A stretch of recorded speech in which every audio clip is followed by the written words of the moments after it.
Good to see you bright and early on this Monday morning. As you know, this week marks the first 100 days of the Trump presidency, and President Trump's first 100 days have undoubtedly been the most monumental and historic of any administration in American history.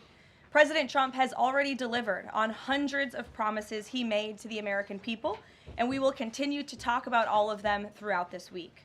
Tomorrow, I will host a press briefing at this same time, bright and early again, to highlight the Trump administration's economic accomplishments with our Treasury Secretary, Scott Bessent.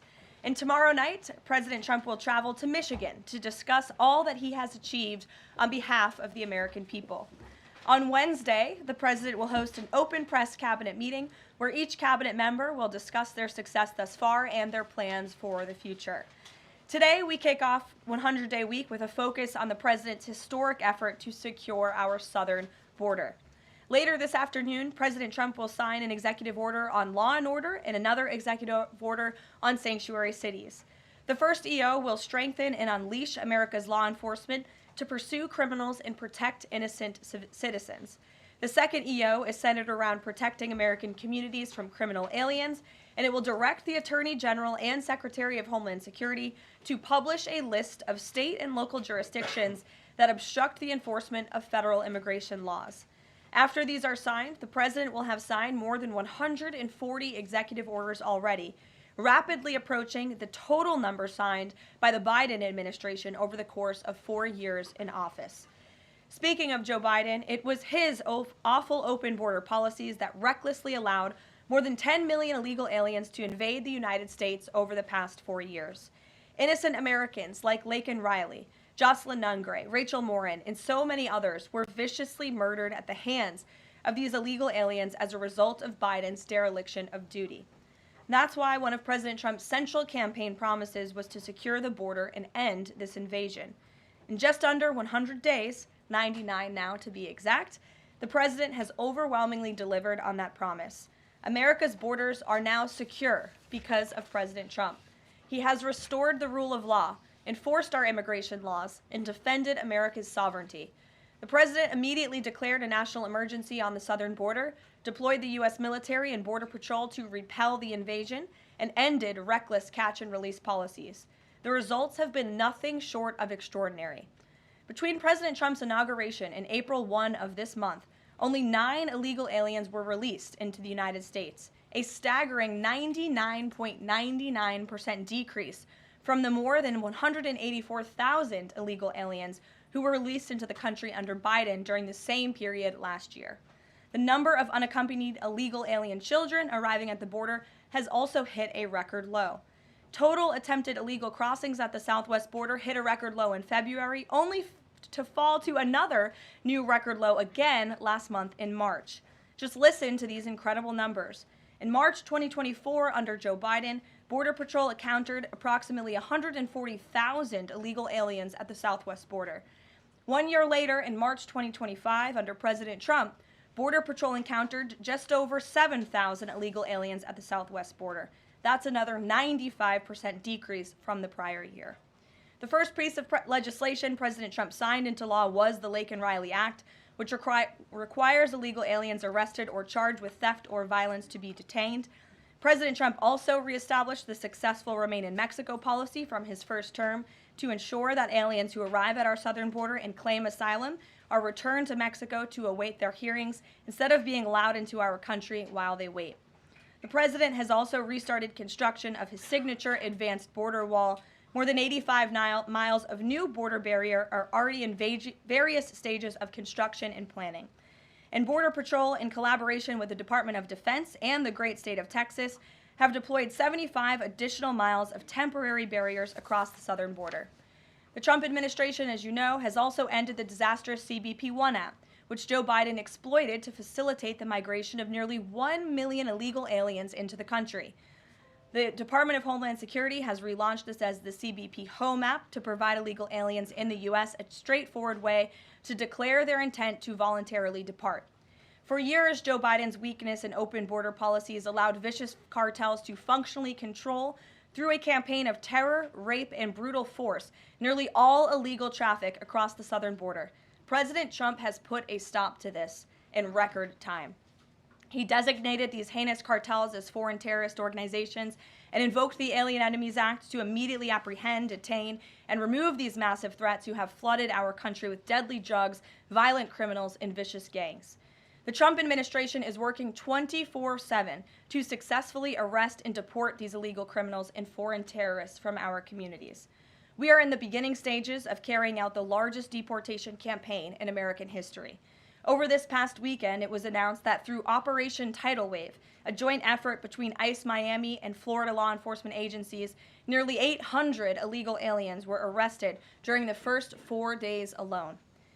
Among those arrested were a Colombian murderer, alleged MS-13 and 18th Street gang members, and a Russian with a red notice for manslaughter. And on the other side of the country, in the early Sunday morning hours, DOJ and DHS together launched a joint raid of an illegal alien underground nightclub used by Tren de Aragua in Colorado Springs, Colorado. DHS took more than 100 illegal aliens into custody, and many drugs and weapons were also seized. Operation Tidal Wave is a preview of what is to come around this country. Large-scale operations that employ our state and local enforcement partners to get criminal illegal aliens off our streets. As always, President Trump and our entire administration are grateful for the courageous law enforcement officers who are putting their lives on the line every single day to protect their fellow Americans and to keep our country safe. After 4 years of being vilified and hamstrung by the Biden administration, heroic ICE and CBP officers finally have a president who has their backs and is allowing them to do the jobs they signed up to do. There's no person who can attest to that more than our incredible border czar here at the White House, Tom Homan, who has dedicated his professional career to protecting our country and enforcing the law. I will let Tom deliver some short remarks, and then we'll open it up for questions today. Thanks for being here, Tom. Thank you. Just a few things. Look, I started in the Border Patrol in 1984. I've been at this for over 40 years. I worked for 6 presidents, starting with Ronald Reagan. Every president I ever worked for took border security seriously, because you can't have national security if you don't have strong border security. We got to know who's coming in, what's coming in, where's coming in, why it's coming in, right? Even President Obama and President Clinton took some steps to secure the border because they understood national security was important. Joe Biden was the first president in the history of this nation who came in office and unsecured a border on purpose. That's just a fact. We handed the Biden administration, after President Trump's first administration, we handed the Biden administration the most secure border in my lifetime, and he unsecured it on purpose. Now President Trump and this administration here, their success is unprecedented. We beat Trump's first administration on border success. Border numbers are historic low. Today, as I'm standing here, we have the most secure border in the history of this nation, and the numbers prove it. President Trump's policies are saving lives every day. There's been studies done that says 31% of women that make that journey through use of cartels get sexually assaulted. When President Trump has illegal immigration down 96%, when 96% less people are coming, how many women aren't being sexually assaulted by the cartels? How many children aren't dying making that journey? How many women and children aren't being sex trafficked into this nation? How many known suspected terrorists aren't making it into this country? How many pounds of fentanyl isn't getting to this country to kill young Americans? How many women and children aren't sex trafficked? Under Joe Biden, sex trafficking is up 600%. We had 4,000 aliens dying making that journey. We had 250,000 Americans dead from fentanyl that came across an open border. President Trump's policy saves lives every day. Even the border wall saves lives. The people want to hate on the border wall. Every place a border barrier has been built, illegal migration's declined, illegal drug flows decline. But you know what no one talks about? The border wall saves lives. Because the most vulnerable, the women and children, can't get over that wall, which means they're going to a place where there's not a wall. And what's waiting on them? The men and women of the United States Border Patrol who will take care of those humanitarian needs, the health needs right off the bat. We just went over the numbers, and let me talk about a few numbers that are important to me. Under the Biden administration, we averaged over 11,000 many days, over 12,000, even some days 15,000 illegal entrants in the United States. 15,000. You know what the number was the last 24 hours? 178. 15,000 to 178. Unprecedented success. On an average day in the Biden administration, known gotaways. People we knew crossed the border because they're on video, drone traffic, or sensor traffic. Crossed the border, weren't apprehended, weren't fingerprinted, weren't vetted. Average day under Joe Biden, more than 1,800 gotaways. Yesterday, 38.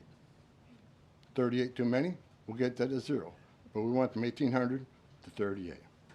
And finally, that was said earlier, under the first 100 days, or it was actually January 20th to April 1st, last year, 184,000 illegal aliens were released into the United States. Under this administration, 9.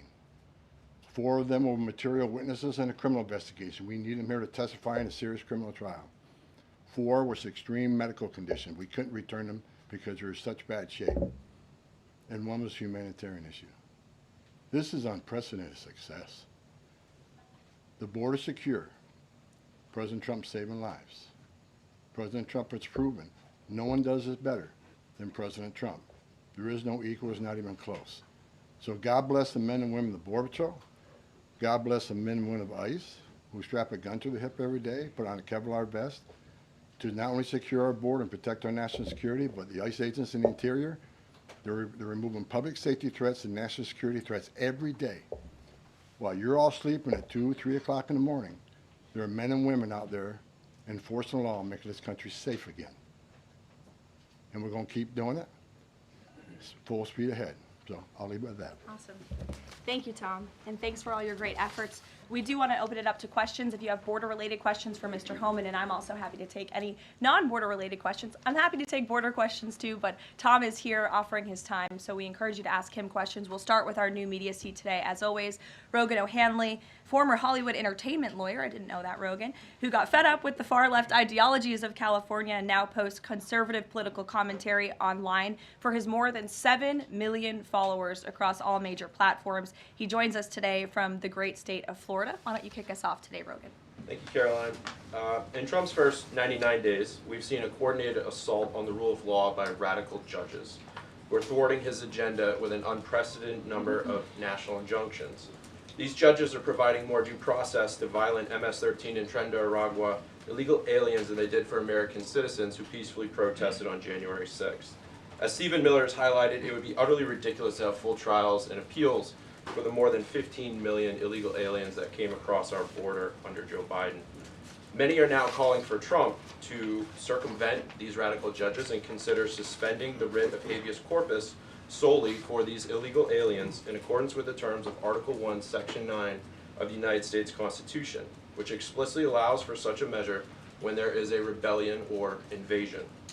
There's strong precedent for this action, being that it was exercised by 3 of our greatest presidents, Abraham Lincoln, Ulysses S. Grant, and Democrats' favorite president of all time, FDR.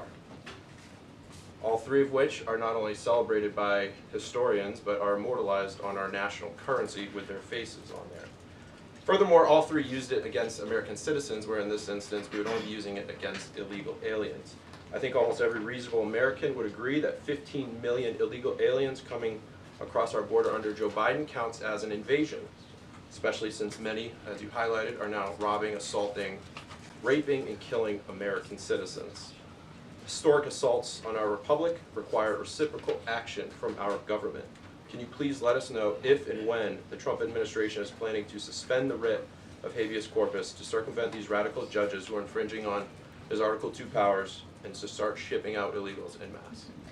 I have not heard such discussions take place, but I can assure you that the president and the entire administration are certainly open to all legal and constitutional remedies to ensure we can continue with the promise of deporting illegal criminals from our nation's borders. And I also agree with the premise of your question, which doesn't happen in this room often, but I do agree with yours. It is absurd that the previous administration was allowed to allow 15 million that we know about illegal aliens into this country with very little pushback from our judicial branch. But this president is trying to simply enforce our nation's immigration laws and is facing roadblock after roadblock. So we're complying with court orders, but as Tom Homan has said every day, we're going to continue to forge ahead with this mass deportation campaign, and the president is open to all remedies to do that. Thanks for being here today, Rogan. If I can also answer your question, as far as the judges, look, we just arrested a judge, Pam Bondi, for impeding ICE enforcement removals. I said from day one, you don't have to support ICE's operations. You can support sanctuary cities if that's what you desire to do. Sanctuary cities can stand aside and watch ICE keep their communities safe, because any public official, whether you're mayor, city councilman, or governor, their number one responsibility is protection of communities. And ICE has been clear, we're targeting public safety threats and national security threats. I can't believe there's any elected official, and especially a judge, that doesn't believe we should be doing that, and they should be helping us. But I said from day one, you can sit aside and watch, you can argue against us all you want and protest all you want, but when you cross that line, I've said this 1,000 times, when you cross that line to impediment or knowingly harboring, concealing an illegal alien from ICE, you will be prosecuted, judge or not. And as far as releasing so many people, you know why the Biden administration released millions of people in the United States? No one ever talks about it. I'll talk about it. Why did they release people into the interior of the United States and put them, rather than put them into an ice bed? Why not put them in an empty ice bed at $127 a night rather than in a hotel room at $500 a night? They did it on purpose, because when you put them in an ice detention bed, they get a hearing in 35 days. Court records show 9 out of 10 people claim asylum, get order removal, they're gone. But if you release them and put them in a hotel room at $500 a night, their hearings could be 5, 7, 9 years if you pull out all appeals. And what are they hoping for then? That another Democrat administration is in power. They can award an amnesty to millions. This is about selling this country out for future political power. That's what it was. The law clearly says if you arrive at our border without proper documentation, you shall be detained. Not maybe, not think about it, shall. And that's what President Trump's doing. Catch and release is over. That's what the law says, and that's what we've done. Harry. A question on Abrego Garcia, if I can.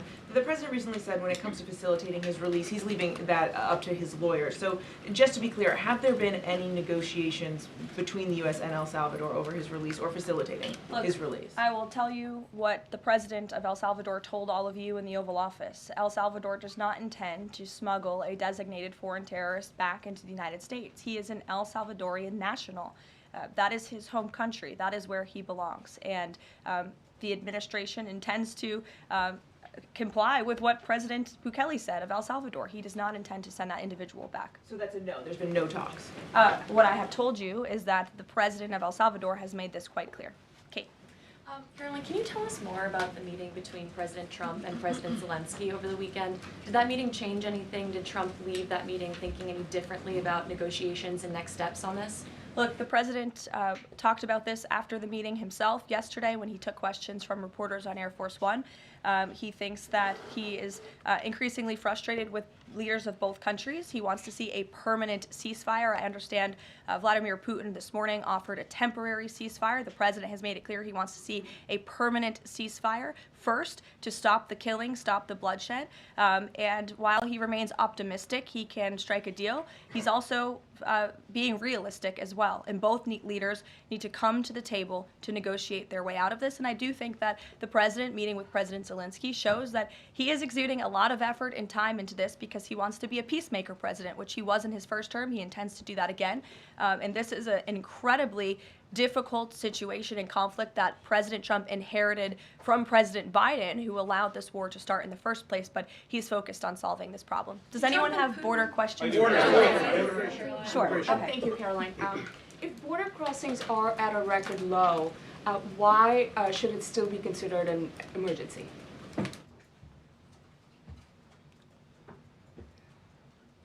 It's because of what has happened on the last administration.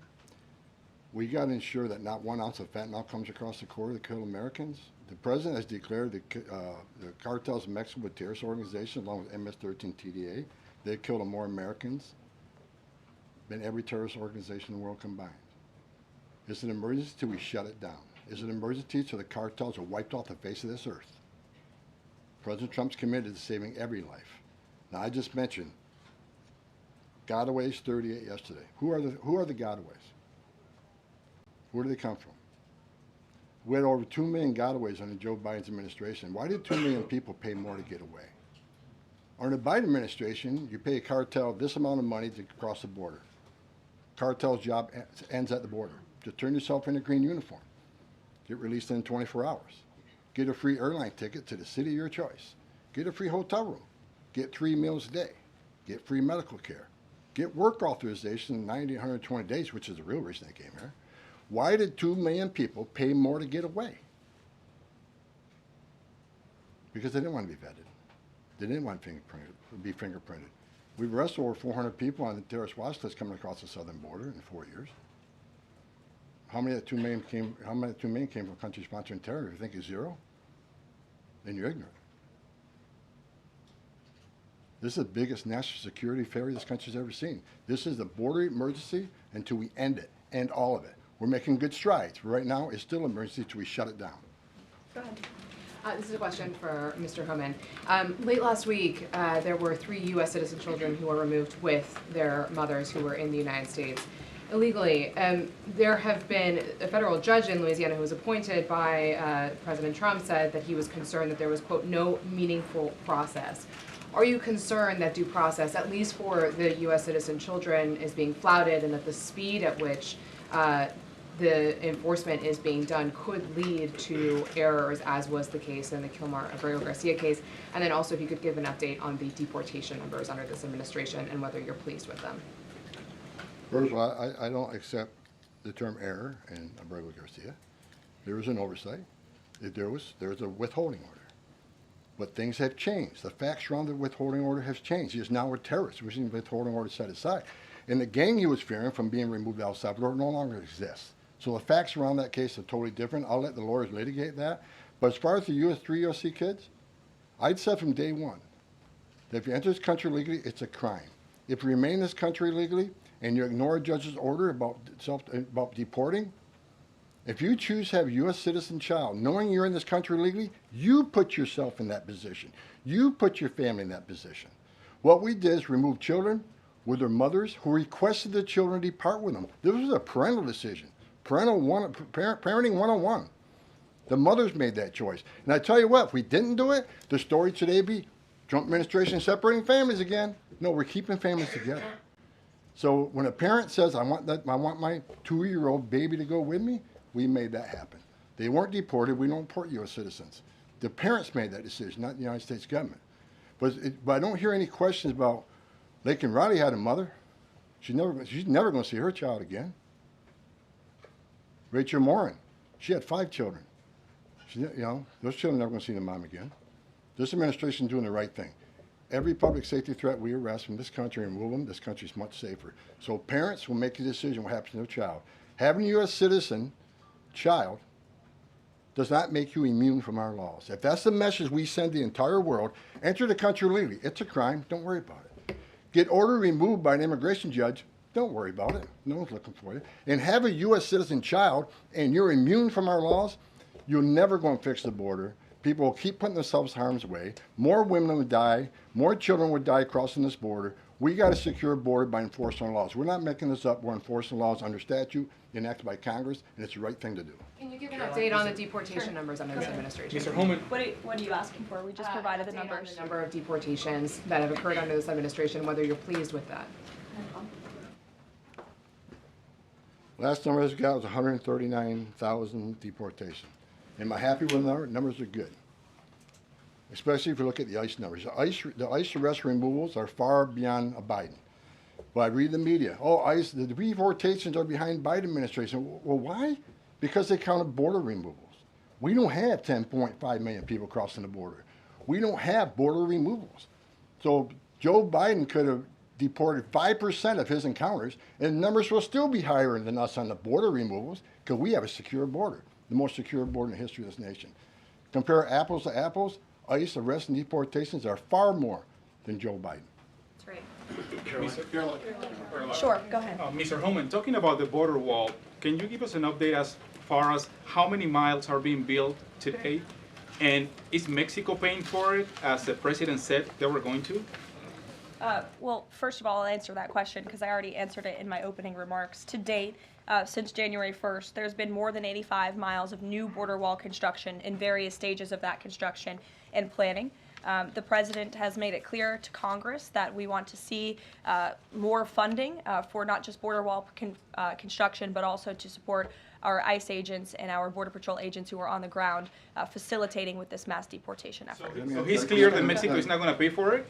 Is that what you're saying? Let's address that. Trump said Mexico will pay for the wall. They have in a roundabout way, have they not? Putting 10,000 military on the northern and southern border, taking the action they did to remain in Mexico. They didn't have to do that. They're doing it.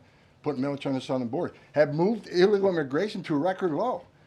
We're saving millions of dollars every day on detention, transportation, removal proceedings. We've more than made up for the cost of that wall because of the actions of Mexico. So is Mexico helping build that wall? Yeah, because we're saving so much money, millions of dollars a day, that we can afford to build that wall. So actually, yes, they're helping to build a wall. John Miller. Thanks a lot, Karoline. Mr. Homan, a question for you. You're the border czar. Can you give an estimate as to how many individuals are in the United States illegally? That's number one, and I'm sure you're very familiar with that number, an estimate. And the second question is, I have a list that the White House put out of individuals, 100 ICE arrests since the beginning of the president's term, and the people are arrested for various very serious crimes. First-degree murder, convicted of rape, convicted of murder and aggravated burglary, sexual assault of a child. How many of the individuals that are in the United States illegally are people like this, really bad people? Well, first of all, how many illegal aliens I think in the United States? At least 20 million. He said, where'd you come up with that number? We've been speaking about 12 million for 20 years. We know we got 10.5 that we know of came to the border. How many don't we know of? I talked about known gotaways at 2 million. How many unknown gotaways do we have? Like between the Big Bend sector in Texas where there's no technology, how many 1,000 people dig across through there? We wouldn't know. We would know now. But, you know, so I would venture over 20 million. But your question is, last count, last I looked, there was about 700,000 illegal aliens with criminal charges walking the streets of this country. 700,000. And that's what we're looking for now. That's what we're prioritizing. Them and national security threats. We'll go to the back row. Thanks, Caroline. Yes. For Mr. Homan, I'm Taylor with Spectrum News. We have a station up in Rochester, New York. It was reported you're visiting there tomorrow. Can you talk a bit about the purpose of your trip? I know the Trump administration is suing the city over its sanctuary city policies, how the executive order Caroline alluded to ties into it, and what your message is for communities and community leaders who say, we're able to establish our own rules here, we're worried about this input from the federal level. Can you talk a bit about that? Well, same thing I talked about earlier. I don't think any elected mayor, any elected governor should want public safety threats, those illegally in the United States, public safety threats, walking through the community. And what happened in Rochester, HSI agent called for emergency assistance. Officers of Rochester PD responded to a call from emergency assistance from a federal law enforcement officer. They responded. Then they got disciplined. I don't think anybody can come up with one instance where an ICE agent or Border Patrol agent didn't respond to an emergency call from assistance from any law enforcement agency. Cops need to help cops, especially in an emergency situation. But they got disciplined. And I met those officers down in Nashville soon after that. I think it was a couple of days after it. And I told them I stand with them. They did the right thing.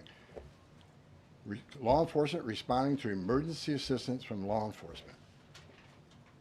So I'm going up there to support the men and women of law enforcement, the men and women who carry that badge and gun every day. They're working the streets at 2 a.m. while we're all sleeping.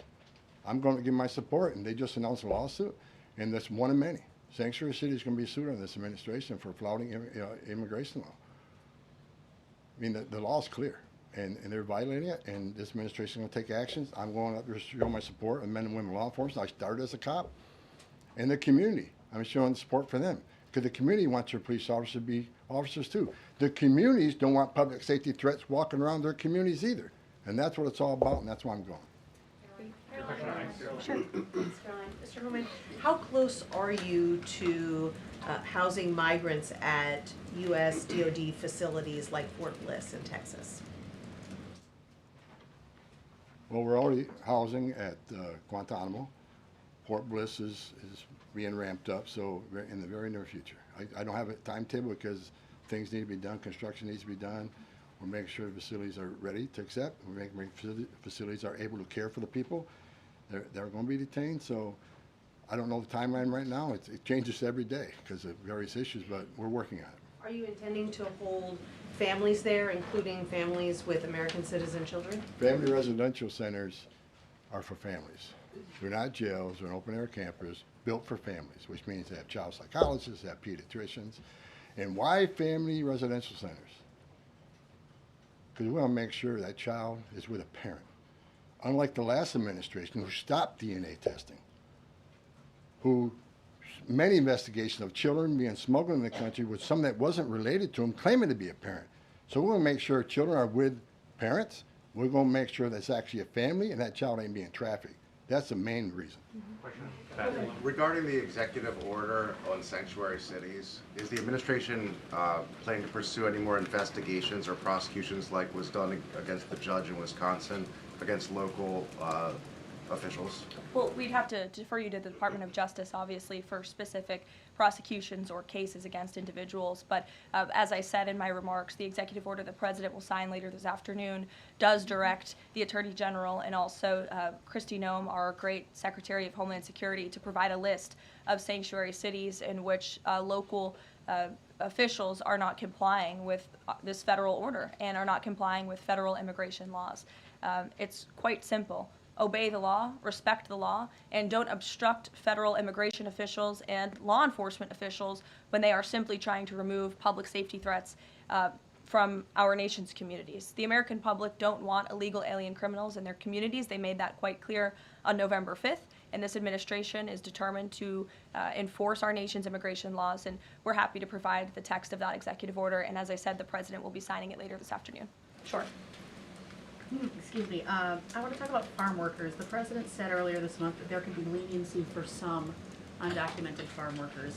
I'm wondering, where do things stand with that? And I'm also wondering, does that at all undermine his message on immigration, that it's okay for some undocumented people to be in the U.S., but maybe not others? Well, the President was referring to our H-1B and H-1A visa programs, and there have been no final decisions on that at all. But the President, I think, what he was intended to speak about, what he was speaking about, is ensuring that we have a clean, legal immigration system that is being respected and obeyed. And the mass amount of illegal immigration that we've seen over the past 4 years in our country completely undermines our legal immigration system, those seeking citizenship, but also those coming here on a visa to legally and lawfully work. And the President wants to make sure that those programs are respected.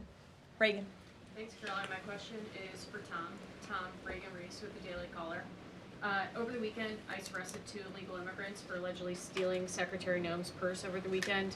What can you tell us about these individuals' immigration history as well as their criminal history? I don't have the criminal history, but I know the one that stole the purse is supposedly in the country legally. But pick the wrong person to steal a purse from. I mean, Secretary Noem's a strong secretary. I know I've been talking about the success of men and women of the Border Patrol and ICE, but under her strong leadership, she's a game changer. So I'm happy to work with her, despite the media I've read that me and Kristi Noem have differences. Me and Kristi Noem are attached at the hip. There's no daylight between us. We're both going to push the President's agenda. She's a strong secretary, and I'm glad she's in here. And I'm glad, but again, that illegal alien, pick the wrong person to steal a purse from. I'm telling you. Mary Margaret, go ahead. Thank you, Caroline. I have 2 questions, one for Mr. Homan, one for you on the White House Correspondents' Dinner. I'd like to start with you, though, Tom Homan. This list has a very high number of sexual assaults on a child. Can you comment on that and why there's so many crimes against children committed by illegals in this country? I don't know why. It's sick. It's the worst crime in the world when you sexually assault a child. I mean, the most innocent of us all. But that's why I made a statement that one time I was going to go to Boston and bring hell with me, and the media went crazy. At Tom Homan says, "We're going to Boston and bring hell with them." I was going to bring hell to illegal aliens that rape children. There's not more of a heinous crime. And as you can see, the amount of child rapists we've arrested under this administration that could have been arrested under Biden administration. They were out there. They had their final orders. They were out there, but they didn't go look for them. They were too busy releasing millions of illegal aliens in this country. And the numbers prove it. The removal numbers of criminals was the lowest. ICE had the lowest number of removals in the history of ICE under Joe. At the same time, you had historic illegal immigration on the border. ICE had the lowest numbers in the history of the agency. That shows the difference between the two administrations. We're looking for every one of them. People want to know, okay, when am I going to retire for the third time? I'll retire when every public safety threat, national security threat, child rape is eradicated from this country. That's when I'll rest. Thank you so much. And then Karoline, really quick. Alex Thompson said at the White House Correspondents' Dinner, and I'm going to read his quote, "President Biden's decline and its cover-up by the people around him is a reminder that every White House, regardless of the party, is capable of deception. We, myself included, miss a lot of this story, and some people trust us less because of it." Can you comment on those remarks and whether you agree with that assessment? I do agree with that assessment from Alex Thompson, who I understand won an award for writing a story months and perhaps years after the American people already knew that story to be true. Millions of Americans watched our mentally incompetent president struggle with his day-to-day duties of this office.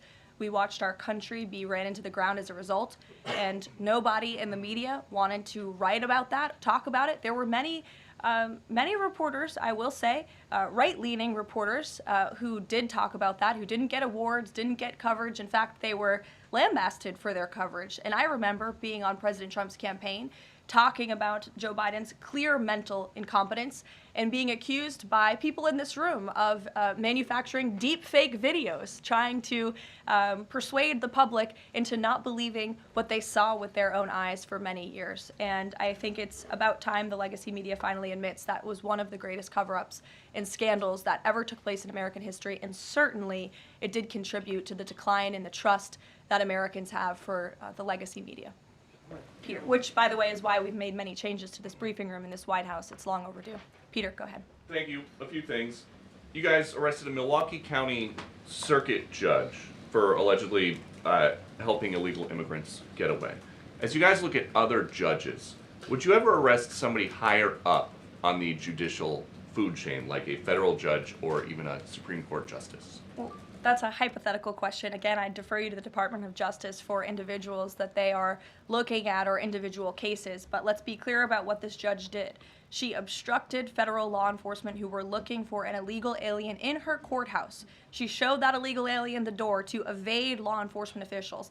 That is a clear-cut case of obstruction. You don't have to be a lawyer to understand that. And so anyone who is breaking the law or obstructing federal law enforcement officials from doing their jobs is putting themselves at risk of being prosecuted, absolutely. You guys have at least 18 written trade proposals. We still don't know who they are from or what they contain. What is the holdup with that?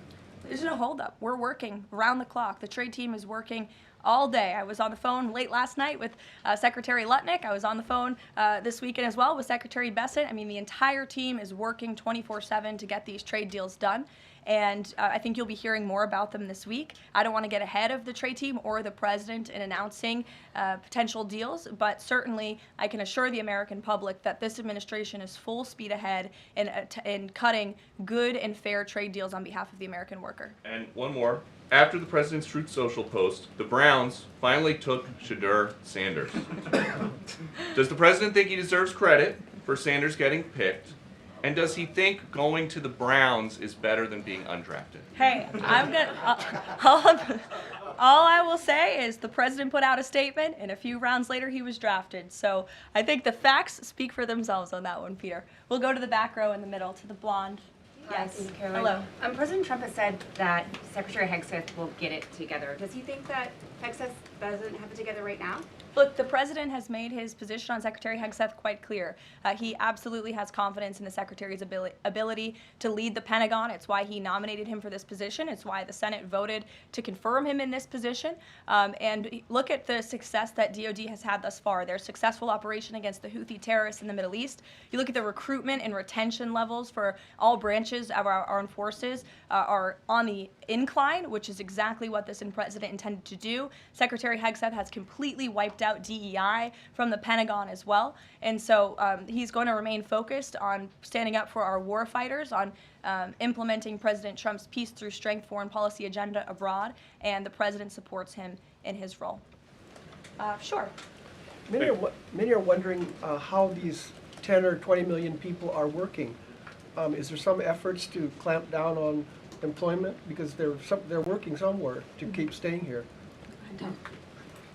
The number of worksite enforcement actions have tripled this year, and it's going to triple again. Because in sanctuary jurisdictions especially, if we can't arrest a bad guy in the safety and security of a county jail, and they're going to release them into community, that means we go into the community. If we can't arrest them in the community, we'll arrest them at their work site. We got to do what we got to do to arrest public safety threats. There's no sanctuary for public safety threats in this country, so worksite enforcement is going to increase even more than it already has. And another reason for worksite, the last administration stopped worksites. Where's the number one place we find victims of trafficking, victims of forced labor trafficking, and work sites? So not only are we going to enforce the law on work sites, we're going to save victims of trafficking. That's another reason we've increased worksite enforcement. Awesome. Well, go ahead, Brian. Sure. We'll take one more question. This is for Mr. Homan. We all walk by these heinous yard signs that are along Pebble Beach.